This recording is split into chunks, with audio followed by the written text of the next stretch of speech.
एक बार जरा यह वीडियो देख। गुड़िया गुड़िया वीडियो यूपी के बदायूं ये सुबह गांव 11 से। बजे निकले हैं। तो भाई यहाँ 11 एक बजे से मैं बातें कर रही कोबरा हूँ तो वो निकल बातें आया कर हो, रहा है तो और वो जा ही चमत्कारी ना साफ रहा। बताया मैंने जा बोला रहा है। फन नीचे कर लो तो फन नीचे जैसे कर कि लिया। कुछ मैंने दिन कहा सो पहले जाओ, बहुत देर हो गई, बहुत सभी वीडियो खिसिया रहा। वायरल हुई तो हमने बोले पल्ली कि तरफ घूम जाओ, एक तो पल्ली कुत्ता के तरफ सर घूम में गए वो। चोट लगने के कारण वो मंदिर के अब ये 3 कौन दिन से है चक्कर मुझे लगा रहा हो, नहीं तो पता लोगों ने कौन है, बात लेकिन पूछना शुरू बहुत कर मानना दिया। है वो।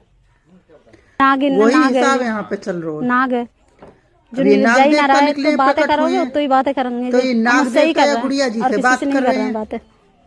आपके घर में निकले? जी और हाँ, इनके मेरे दर्शन घर में को निकला है सुबह ही भीड़ को। बढ़ रही है दबा के। दूध भी नहीं पी रहा है, मना कर रहा है मैं नहीं पीऊंगा। और फिर और दूध भी दिए तो कमाल ना मुंह फेर हो। लिया। पैसे चढ़ाए तो शांत हो गया है। क्यों हिंदू धर्म को फिर मजाक वो जा बनाने नहीं पे रहे तुले हो? हैं, जाने के लिए बोल रहे हैं तो वो क्यों मुड़ी मजाक हिला रहे हैं, उड़ाओ नहीं या को? जाएंगे। रिकॉर्ड ही तोड़ रखो, कुछ भी हो जाए। भक्त बन लो, अंधभक्त मती बनो।